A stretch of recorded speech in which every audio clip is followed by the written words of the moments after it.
What's good, YouTube? Welcome back. Today it is the LazyDaze Channel, and we're back again with some more history reaction for you guys today.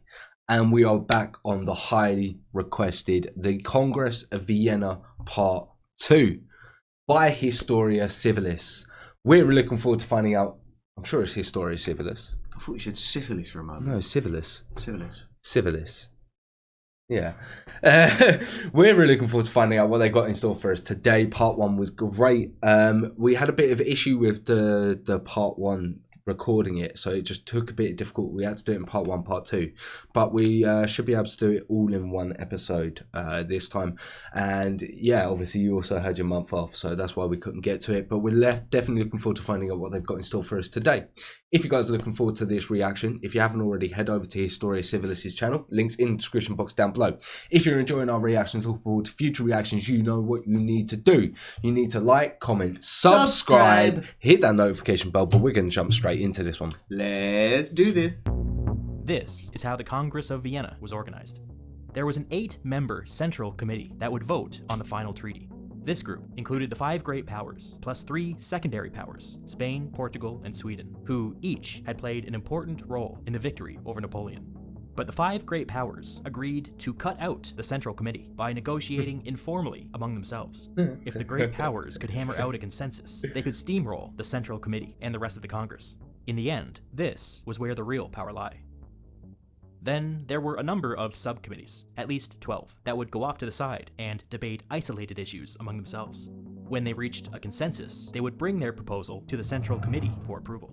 Most of these subcommittees were pretty boring, which countries had shipping rights in which rivers, stuff like that. But the most important subcommittee was the German Committee. This committee would be chaired by Metternich of Austria, and would have members from every German state in Central Europe, including Prussia.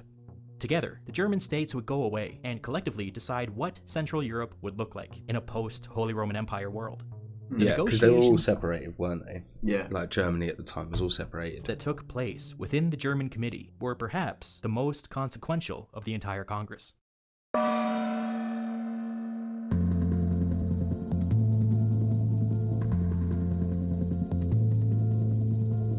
The first roadblock was that the diplomats couldn't agree upon which map to use as a baseline for negotiations. As I've said before, none of these maps accurately reflected what was going on the ground at the time. There were armies from every great power scattered all over Europe. The default map that Britain, Austria, and Russia wanted to use was the 1792 map, with some minor modifications. In other words, they wanted the default map to be France as it existed before any of its revolutionary wars of conquest.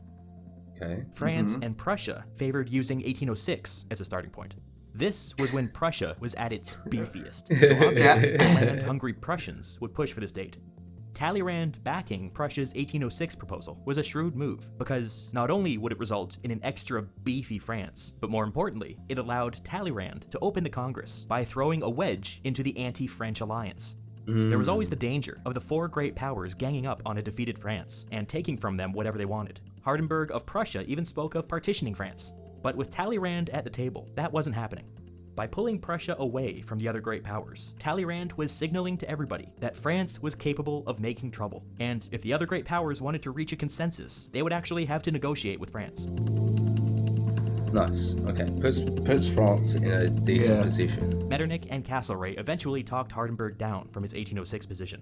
It's possible that they made certain informal promises regarding Prussian territorial expansion, but those details are lost to us. Conveniently. Yeah, conveniently indeed. Oh no, my candle.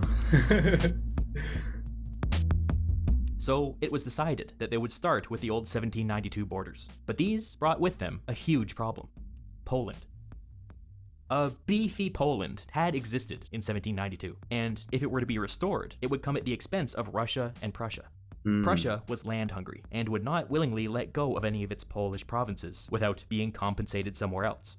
Russia didn't want Poland to exist at all, since it would serve as nothing more than a buffer between it and Central Europe. Metternich loved the idea of restoring Poland. Not only would it keep Russia out of Central Europe, but it would push Russia back from the Austrian border. Metternich was even willing to give up Austria's Polish-speaking provinces to make this happen.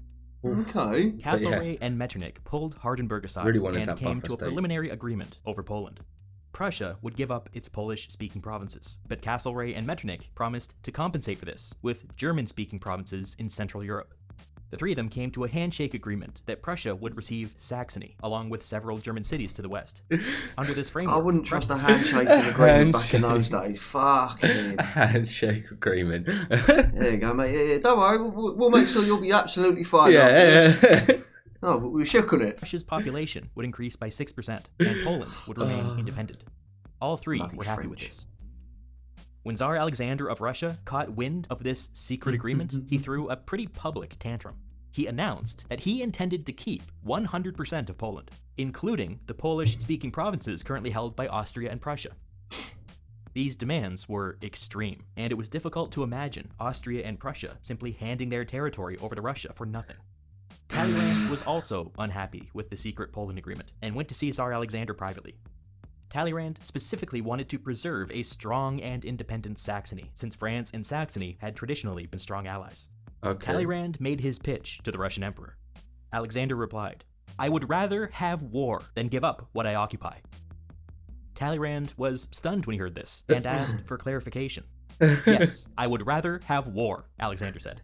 Talleyrand began trying to talk the emperor down into a compromise. Before he could make any progress, Alexander stood up and declared, "It's time for the theater. I have to go." He then gave Talleyrand an effect. What? What? I'm lost. Cause, could you imagine it? Yes. Could you imagine it? Yes. Like, could you actually imagine it? Yes. Like, we're trying to have a serious conversation, but the moment I sit down, you're like, I'd rather have war. Wait. We're dealing with 5 of the greatest powers in Europe right now. Yeah, no, we can go to war. I'm not going to give you anything. It's time for the theatre!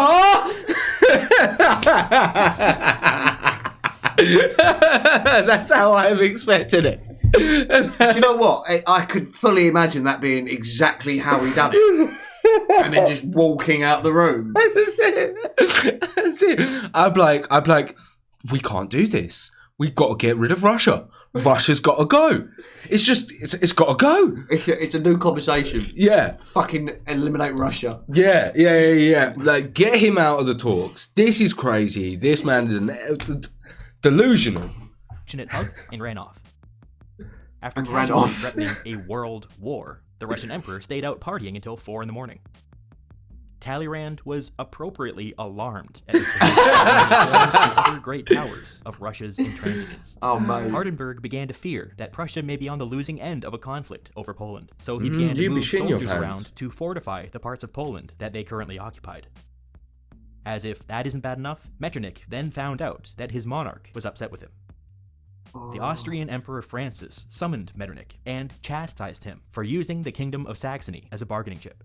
Austria was trying to position itself internationally as the defender of the rule of law and the defender Francis of the is rights of unusual. smaller Central European states.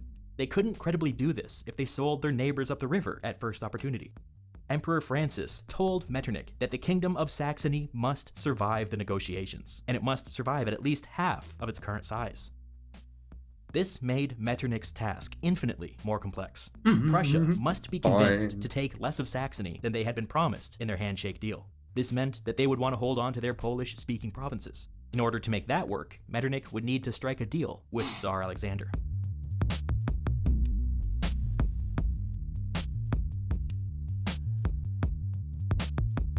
Metternich went to meet with Alexander, and things got heated. Metternich did not find the Russian emperor particularly intimidating, and spoke to him in the manner that he would speak to any other diplomat. Alexander wasn't really used to that, and after 2 long hours of back and forth, he jumped to his feet, marched over to Metternich, and challenged him to a duel. This kind of thing was above Metternich's pay grade, and required personal intervention. Deuces! Mate. I ain't doing no duel with no crazy Russian emperor. Like, Alexander, he's just off his He's nut. off his fucking nut. He's off his nut. He's doing some Russian cocaine. He must have had some proper good package. Oh, he was up until 4 a.m. Actually, yeah. no, he was only up until 4 a.m. That's some shit packet. Depends how long he's going for. I'm assuming that the rest of the party dropped out. He couldn't hold on to his partying standards. He was like, they didn't tell us it was 4 a.m. the next day. Yeah, that's it was where 4 it a.m. is. And that's the next day. yeah, I got some rice packet from like Kazakhstan or something. The Austrian Emperor Francis of Austria soothed Alexander's ego by saying that of course he would win a duel against Metternich, but murdering the Austrian foreign minister might cause an international incident. Recall Metternich's first impression of Alexander, the biggest baby on earth. Was he wrong? No. After this incident, Alexander would privately describe Metternich as, quote, a permanent obstacle and, quote, a sworn enemy. The feeling was mutual. Yeah, of course it would be. Russia was apparently a dead end, so Metternich went to Prussia next. Metternich explained to Hardenberg that he could now only give Prussia half of Saxony. This was not what they had agreed to, and Hardenberg was understandably upset. The two diplomats parted ways with sore feelings and no agreement. The entire deal over Poland seemed to be dead, or at least dying, and the prospect of war with Russia was becoming a growing concern. In desperation, Metternich brought Britain and France into the negotiations. He thought that if three great powers could bring a compromise to the other two, they might be pressured into accepting it. Castlereagh went to see Alexander. He explained to the Russian Tsar that Britain would not accept a Poland under Russian domination. The British public demanded an independent Poland. Alexander finally let his guard down, or at least pretended to, and confessed to Castlereagh that the war with Napoleon had left him in a precarious situation back in Russia. The Russians had sacrificed everything to defeat Napoleon, and the Russian aristocracy felt that they deserved Poland as a reward. Alexander doesn't come right out and say this, but he hints that he had promised them exactly that before he left. The implication was that there may be a coup if he went back empty-handed. Castlereagh explained to Alexander that if he took Poland without the consent of the other great powers, it would not end well for him. Prussia and Austria would become permanent enemies of Russia and natural allies to the occupied Polish population. One way or another, Poland would be free. Oh, mate. Getting heated. It seemed that negotiations were approaching an impasse. And then disaster struck. News got out that the Prussian king had publicly signed off on the Russian annexation of Poland. Tsar Alexander had been personally negotiating with him in secret. Hardenberg was inconsolable. His own king had just stabbed him in the back. It was humiliating. Wait. So that's why he was just being a dick? Because he was doing a backhand deal? Yeah, I'll go to the theatre and all that shit. Because he's talking to the king of Prussia, going, so we can do this, and this, and this. And fucking everyone else off. I'd fuck you up, bro. I'd walk into that room, throw down my paper and quill, and be like, one quits.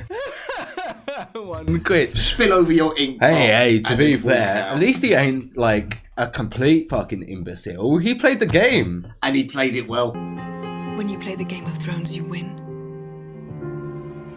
Or you die. He stalled everyone else so nothing would get sorted. Yep. And then he goes and makes a backhand fucking deal.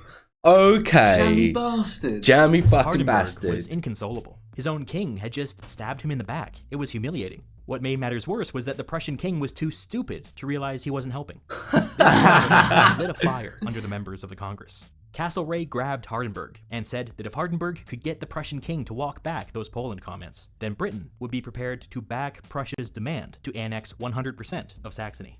Hardenberg agreed and marched off to wrestle back control of his monarch.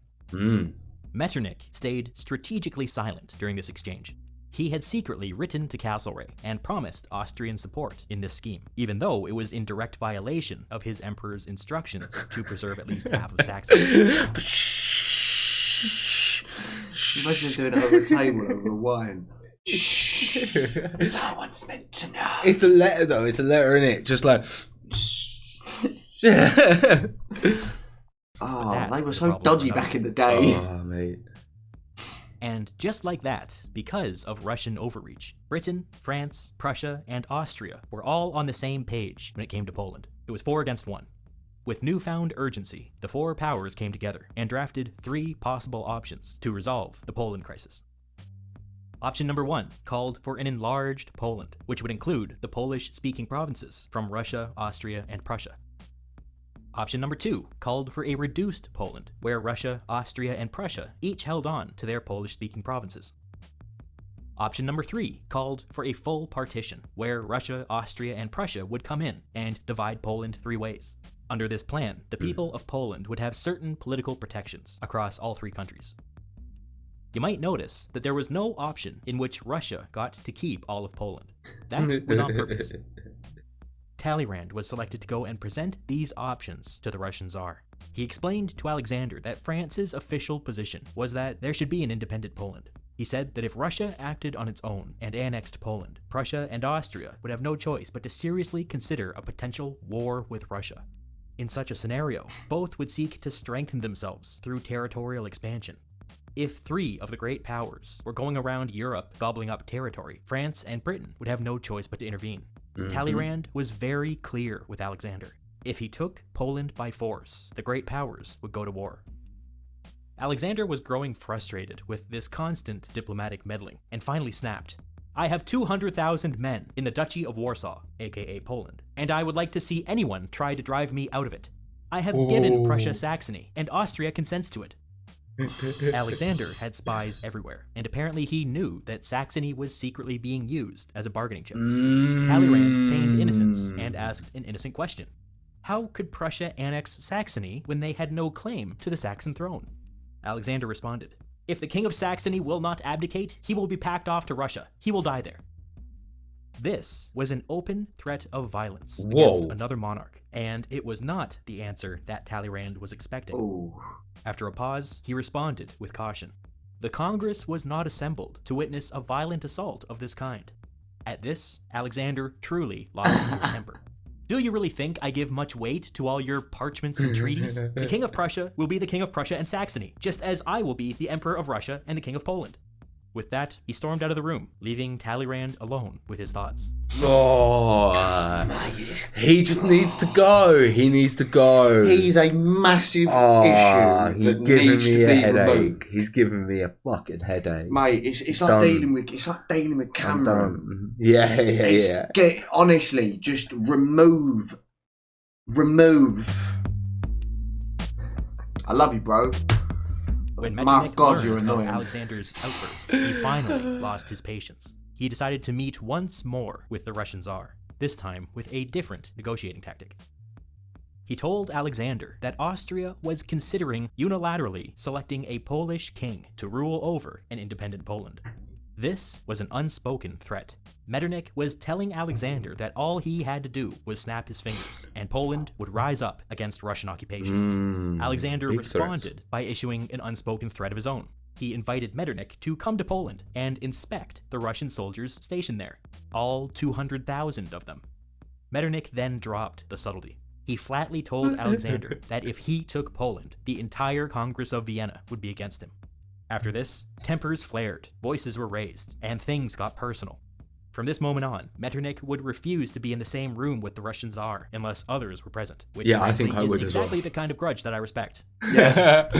Also, one man's an emperor, the other was a politician. I'm pretty sure if the emperor kills me, I know he's not going to get dealt with. like he can kill me and get away with it, and he knows it. So he can just do it.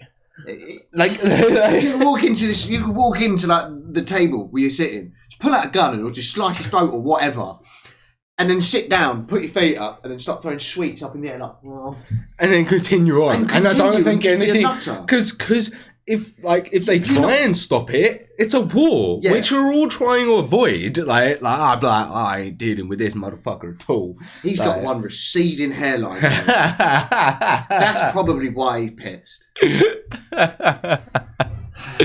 It's probably back in the 1600s. And then a very troubling thing happened. Without notice, the Russian soldiers in Saxony began to pull back and leave. Shortly after this, the Prussian soldiers occupying parts of Poland did the same. All of a sudden, there was a lot of military movement, and nobody knew why. Within a matter of weeks, a lot more Prussian soldiers entered Saxony, and a lot more Russian soldiers entered Poland. it became clear that there was some kind of handoff happening, a secret agreement between Russia and Prussia. Both were openly fortifying their positions and preparing for war. Bad, bad, bad. Castlereagh wrote a summary of these events to Prime Minister Liverpool back in Britain.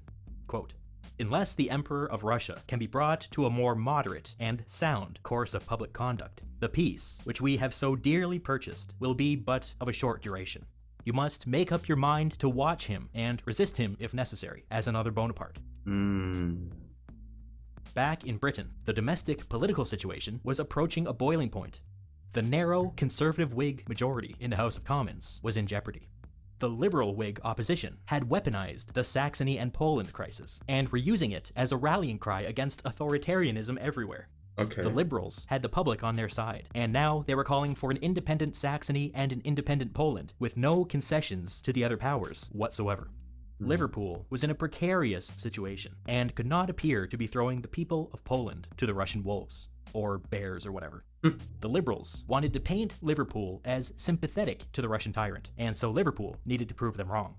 He wrote to Castlereagh, instructing him to back away from any deal that would partition Saxony or Poland. The official British position would now call for full independence for both countries. It's, I mean, I understand it. It just throws a spanner in the works. I mean, straight up, these boys could have sorted this out with a fat couple of spliffs. I don't think they could have. Oh, I don't think they could have. Bro. No. On a straight up realism thing right now, I reckon I could, with a list of certain people, I could sort out the government's issues in 3 No, you weeks. could not. No, you could not. With a good list of people, No, you could not. I'll give it a go.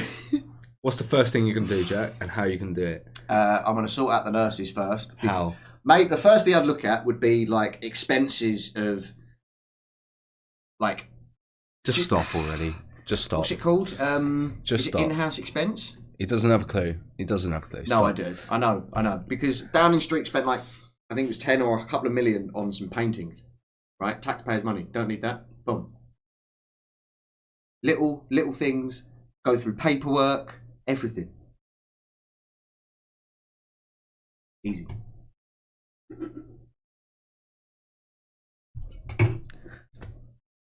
Barely fucking help me run this. You would think that such an abrupt shift in priorities would blow up the negotiations, but it really didn't. After being stabbed in the back In by... fact, you don't help me run this. You turn up and you record. Because that's what we agreed on. No, I'm just saying. I know you, Jack. You can't What arrange the a fuck am I going to be able to edit on a computer, Jack. man? You can't even arrange a piss up in a brewery. No, Can't even because arrange a the piss up with the people pals. The people that we try and arrange with are fucking And you don't think that the lazy. government ain't like that. You don't think that the people in power don't have to deal with people who are absolutely fucking lazy. You're not going to be able to. This is my point.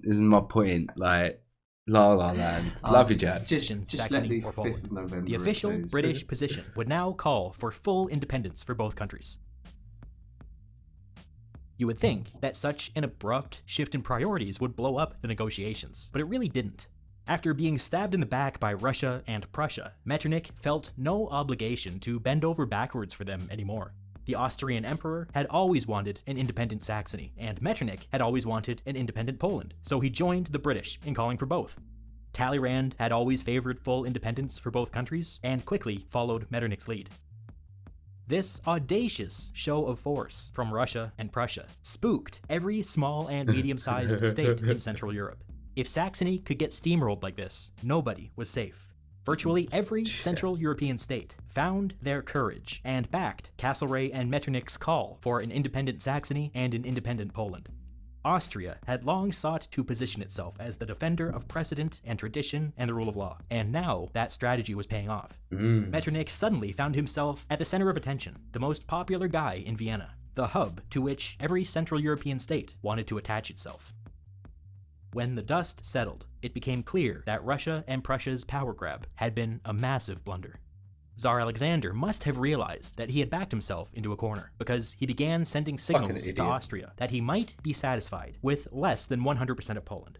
This was exactly the sort of opening that everyone was waiting for. Attention then turned to Prussia. There were reports that Prussia was building fortifications inside of occupied Saxony, which drew broad international condemnation. It soon became conspicuous that Tsar Alexander was remaining silent.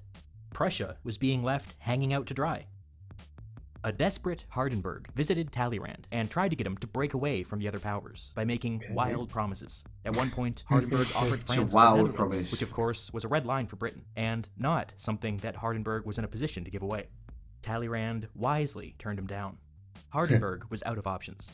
He backed down from his maximalist position and began telling people that he would accept no less than half of Saxony. Metternich jumped at this. An independent Saxony at half of its current size would satisfy both the Austrian Emperor and all of those smaller Central European states. After some back and forth over specifics, an agreement was reached. Prussia would receive half of Saxony, along with some German-speaking territory along the Rhine. A reduced Saxony would remain fully independent, and war would be averted. But then there was still the issue with Poland. Alexander reopened negotiations by offering to let Austria and Prussia keep their Polish-speaking provinces, a real change of tune from last time. Castlereagh then called for the creation of a strong Polish constitution built upon liberal democratic values. Tsar Alexander immediately agreed and publicly thanked Castlereagh for his advocacy on behalf of the people of Poland. If you find Alexander's change in demeanor a little shocking, you aren't alone. It's clear that there were some back-channel talks going on during the Saxony crisis, and it seems that concessions were So many fucking issues, man. made in order to get Alexander to back off and throw Prussia under the bus.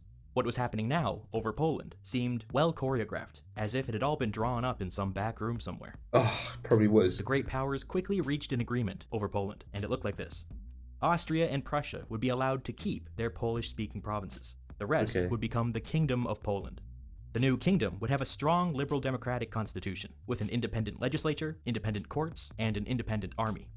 The King of Poland would be a quasi-ceremonial role, tightly constrained by the Polish constitution. Under this deal, it was decided that Tsar Alexander of Russia would separately and simultaneously become the King of Poland. On paper, this satisfied the British and Austrian demands for an independent Poland, since the new kingdom retained the right to make its own laws and field its own military. It also satisfied Alexander's demand to take Poland as a prize for defeating Napoleon. But obviously, Poland could not be truly independent under this arrangement. With the Russian emperor as their king, it became impossible for Poland to resist creeping Russian influence. For the rest of Alexander's reign, he would chip away at Poland's independent political institutions and slowly work towards swallowing Poland into the Russian Empire. By the time his successor came to the throne, the new Russian emperor declared that he no longer felt bound by the Polish constitution, and then so that was that. fucking pointless.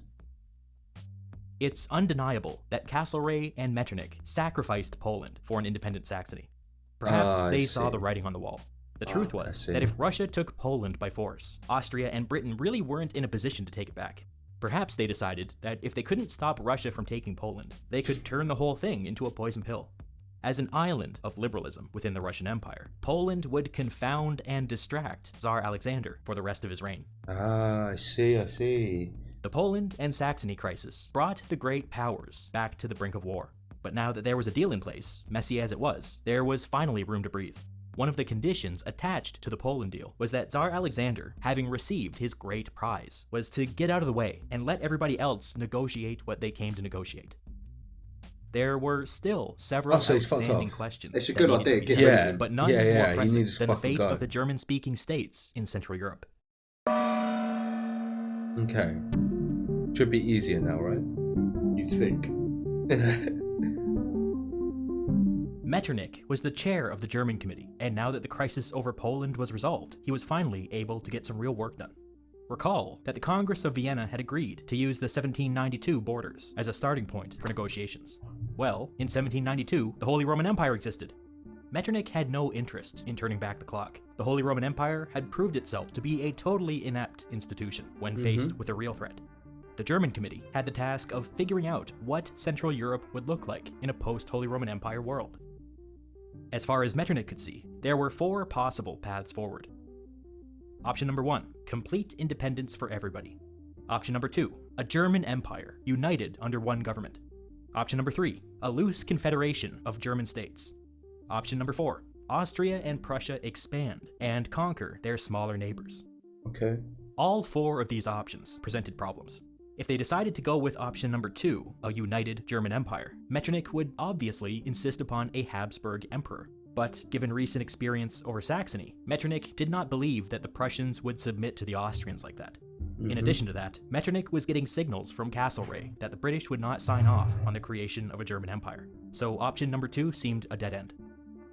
Option number 4, Austria and Prussia conquering their neighbors, didn't seem great either. Such aggressive behavior would frighten all the other great powers, and if any of them tried to protect one of the smaller German states, they would all be at war again. That left option number 1 or option number 3, either complete independence or a loose confederation. Of the two, Metternich's preference was for a loose confederation. He thought that complete independence would leave Central Europe weak and unable to defend itself. It would only be a matter of time until some outside power went to war with one of Austria's weaker neighbors. And then Austria would intervene, and then we're back in a great power conflict situation. A loose confederation, on the other hand, might be enough to deter meddling from outside powers. If there was to be a German confederation, Metternich would first need to mend the relationship with Hardenberg.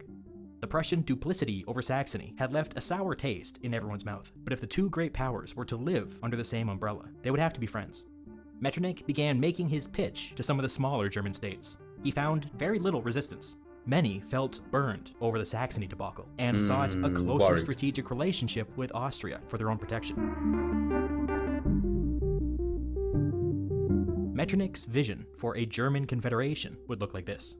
All states within the confederation would maintain their independence, except when it came to matters of military defense.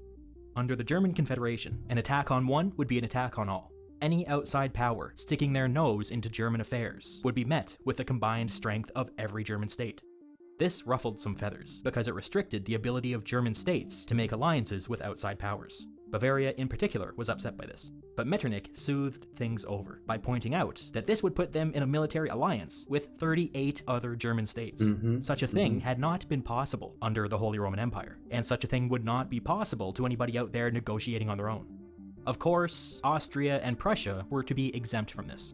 They had their own goofy reasoning. They had non-German provinces within their respective empires. Whatever.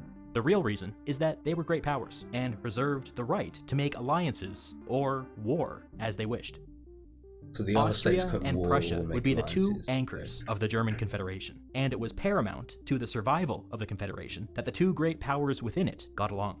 The German Confederation would have a central diet, a legislature, located in the Free City of Frankfurt. The Diet was conceived as a sort of United Nations of Germany, where various independent German states would come together and resolve any disputes that might lead to war.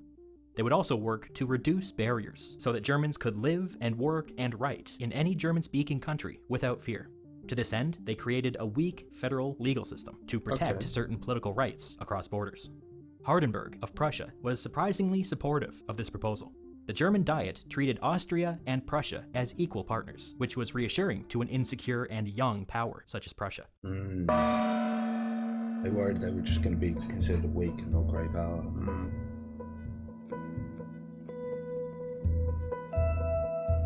There were other areas that could not be fully restored under the 1792 borders. Italy had been totally reshaped under French rule, and the Congress of Vienna needed to decide how much French influence was acceptable in the region going forward. At the moment of his defeat, Napoleon had been king of Italy, really northern Italy, and his son had been king of Rome, also northern Italy, and one of his top generals had been the king of Naples, southern Italy. Obviously this arrangement couldn't continue, but it was not immediately clear what the Congress should do. Metternich and the Austrian emperor took a particular interest in this. They considered northern Italy Austria's backyard, and Metternich believed that if Austria and France were in constant competition for influence in northern Italy, it would eventually end in another war.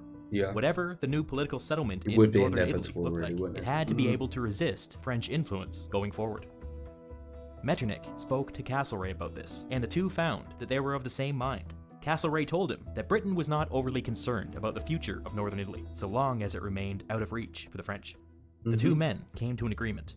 Remembering the Poland-Saxony crisis, Castlereagh said that the British public was in an anti-imperialist mood right now, and so he couldn't appear to support any sweeping annexations of territory. However, Britain had no problem with Austrian hegemony in the region. If Metternich could draw up a plan that only made minor territorial adjustments, wink wink, he could count on Castlereagh's support. Once it became clear to all parties that the future of Italy was being discussed, there were calls to replicate the success of the German committee by forming an Italian committee. Metternich and Castlereagh shut this talk down immediately. Per their agreement, the future of Italy would be decided by Metternich alone. Fucking keep the Italy out of the way. Fuck's sake. One person gets This to is what decide he came those, up with. but Austria would conduct a minor territorial adjustment by directly annexing Lombardy and Venice. This would add millions of Italians to the Austrian Empire. Metternich knew that the Hungarians would have opposed any deal that added more ethnic Germans to the empire, since it would have upset the delicate balance within Austria. Expanding into northern Italy was seen as politically neutral, so Metternich used this opportunity to beef up Austria by annexing one of the richest parts of Europe. Castlereagh noticed this, but deemed it minor enough to escape the notice of the British public. Next, Metternich recreated the Duchy of Parma and handed it over to Mary Louise of Austria, the Austrian emperor's eldest daughter. The fact that she remained the wife of Napoleon was a bit inconvenient, so Metternich carved out a rule so that the duchy would go to some nephew of the Spanish king upon her death. Spain had been upset when Metternich got the authority to reshape northern Italy, and this was Metternich's way of throwing them a bone. The Grand Duchy of Tuscany was also recreated and handed over to the brother of the Austrian emperor. Similarly, the Duchy of Modena was recreated and handed to some cousin of the Austrian emperor. Noticing a pattern yet?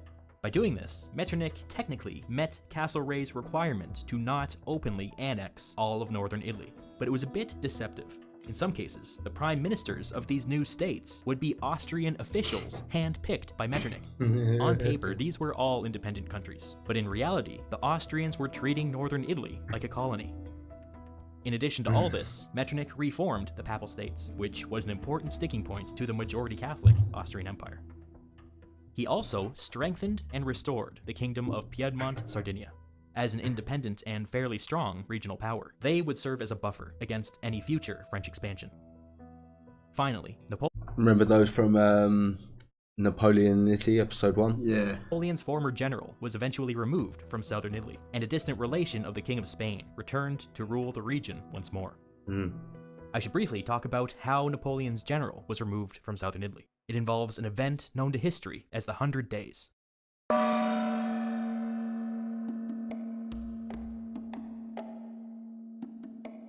Here's a brief summary of what happened. When the Congress of Vienna was like 6 months into negotiations, Napoleon secretly slipped away from his confinement on the island of Elba and landed in southern France. He marched north with maybe 1,000 supporters, but as he advanced, thousands more flocked to his banner.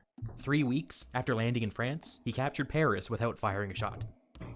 The Allies had long feared something like this, and in fact, during the last 6 months of negotiations, the great powers had kept their armies mobilized for this very reason. Yeah. Within hours of Napoleon's disappearance from Elba, hundreds of thousands of soldiers were marching on France. 3 months after Napoleon captured Paris, British and Prussian armies faced the French outside the town of Waterloo, in the Netherlands, current-day Belgium. At Waterloo, Napoleon was soundly defeated by the British general Arthur Wellesley, the Duke of Wellington. Napoleon fled, and about a month later, he surrendered to the British, who promptly sent him to the island of St. Helena in the South Atlantic, where, under the watchful eye of the British, he would spend the rest of his days. Yes, he would. Hake. I've been strategically talking around the 100 Days for this entire video, because while it's certainly militarily interesting, and Napoleonically interesting, it's not diplomatically interesting. From the perspective of the Congress of Vienna, the 100 Days were a brief pause in negotiations, after which everyone just picked back up where they left off. Also, and this may annoy some people, but it must be said, the 100 Days were not a particularly close call. When Napoleon captured Paris, he had maybe 50,000 soldiers at his disposal. The Allies had 1 million. Naturally, Napoleon immediately began raising 100,000 additional soldiers, but so did the Allies, and by this point, the Allies were faster. If Napoleon had won at Waterloo, there would have been another Waterloo later that summer. Yep. If he had won 10 Waterloos, the Allies still would have had him outnumbered. The entire 100 Days was an act of delusion, and there was never a serious threat of a French victory. Anyways, no, I I don't bring think all so. that up because Napoleon's former general, the King of Naples, sided with Napoleon during the crisis, which gave Metternich a good excuse to remove him from power and have him executed.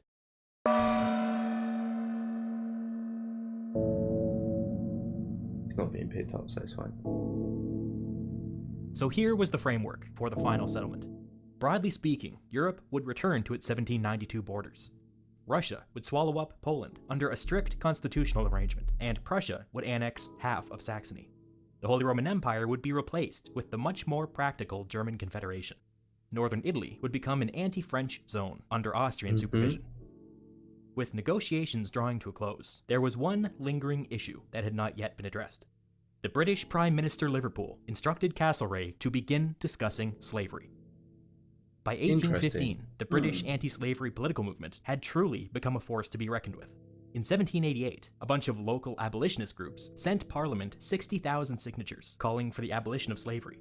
In 1815, these same groups gathered almost 1 million signatures, but this time they didn't send them to Parliament. They sent them to Castlereagh in Vienna. One statistic that was not lost on anybody was that the number of signatures sent to Castlereagh was greater than the total number of votes in the last election. This was not simply an act of protest, it was a shot across the bow. By this time, every British city and most British towns had an abolitionist group that was active in local politics. It was not uncommon for the average British voter to hear about the ongoing sin of slavery on a weekly basis in their church and in their newspaper. The issue became impossible to avoid. After one particularly incendiary pamphlet went viral, more than 300,000 women pledged to boycott sugar since it was exclusively produced with slave labor. People were hungry for action, and when the government showed no interest in doing anything, they grabbed at whatever consumer choices might make a difference. Political activism against slavery was so popular in some circles that it became fashionable, literally. This medallion, called the Wedgwood Medallion, was mass-produced in the late 18th and early 19th centuries. Men generally wore them around their necks, and women around their wrists or pinned into their hair. The inscription reads, "Am I not a man and a brother?" This image of a man kneeling in chains became the most widely distributed piece of art depicting a black man ever, and the unofficial logo of the anti-slavery movement. In 1807, at the end of a political fight that lasted more than 15 years, Britain passed an act that abolished the British slave trade. It did not abolish the act of slavery, but it made it illegal to transport enslaved persons across the Atlantic to the colonies. Advocates believed that without new bodies coming over from Africa, chattel slavery in the colonies would mostly die out within 1 or 2 generations. They were wrong, but it was nevertheless a big deal that Britain finally acknowledged that their goal was to eventually abolish slavery. The abolitionists were, correctly, not satisfied by this half measure. They demanded nothing less than the complete and total abolition of slavery, and as the years went on, their influence only continued to grow. Lord Liverpool inherited this political situation when he became Prime Minister, and he wasn't happy about it. He was holding on to his conservative Whig majority in Parliament by the barest of threads, and now the abolitionists had sent 1 million signatures to his Foreign Secretary in Vienna. Liverpool didn't really care one way or the other about slavery, but if he didn't give these people something, they might topple his government. He instructed Castlereagh to try to get some anti-slavery commitments into the final agreement at Vienna. Just get something in there, bro. Please. I just need a little breadcrumb. Need the peasants here, and then they'll feed them all. A member Central Committee, that is, the 5 great powers plus Spain, Portugal, and Sweden, and asked them to include a provision in the final agreement that committed everybody to the eventual abolition of the slave trade. Of those present, only Britain and Sweden had abolished the slave trade. Castlereagh's opening position was that everybody else should adopt Britain's anti-slavery laws. Another way of saying that is that Castlereagh was not committing Britain to any further anti-slavery reforms. This fact was not lost on Castlereagh's negotiating partners. Spain, Portugal, and France threw a fit. France is an interesting case, because they had heroically abolished slavery at the beginning of their revolution, and then under Napoleon, they shamefully brought it back. Spain and Portugal were the other 2 powers most heavily enmeshed with the slave trade. Spain, Portugal, and France argued that Britain only wanted to abolish the slave trade because they had a head start out in the colonies. They also argued that an agreement like this would give the British Navy an excuse to stop and inspect every ship in the Atlantic. In other words, this would all be to Britain's advantage. Castlereagh tried to respond by appealing to morality, but this only incensed them even further. One Spanish diplomat got in Castlereagh's face and told him, "The English have always been good at making business march alongside honor." Jokes on him. Shit! So true! So true, with the biggest hypocrites in the world. Do this, do this, do this. It's wrong, now don't. But you just made millions from it. Yeah. But now you don't do it. Like it's done. It's done. It's dusted. Like we milked that cow. Like, it's not okay. You shouldn't be doing it. We learn from our mistakes. It's in the You need past. to learn from our mistakes, you know? Yeah. 20, 30, 40. Literally. Castlereagh was Irish. Guns. Castlereagh was Irish.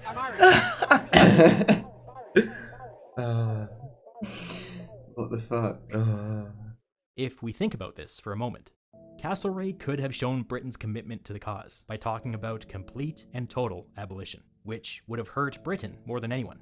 If he had walked into the room talking about abolition, he would have had some credibility, because he would have been saying, let's all do something difficult together.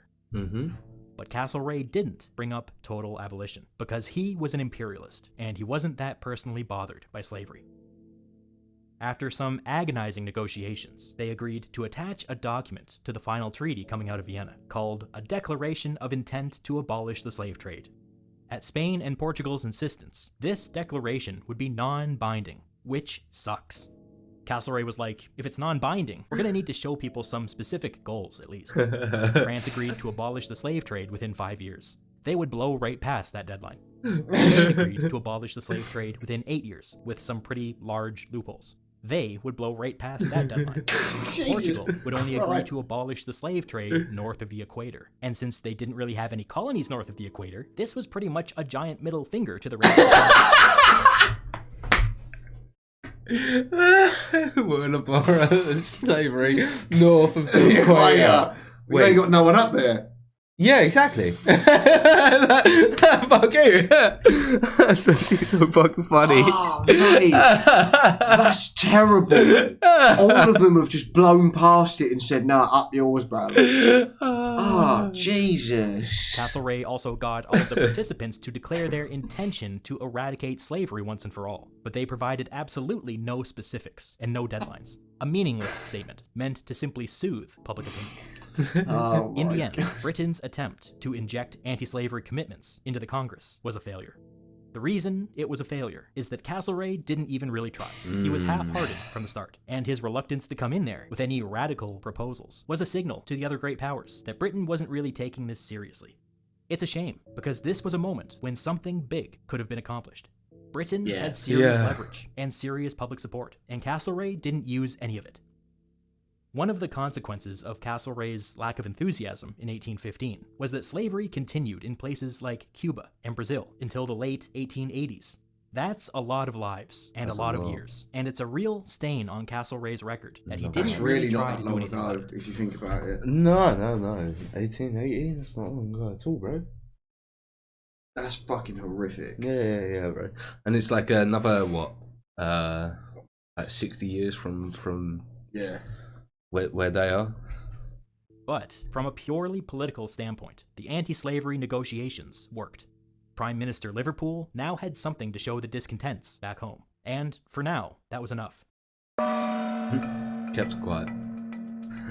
Yeah, honestly. The government knows how to keep us quiet. Gone missing.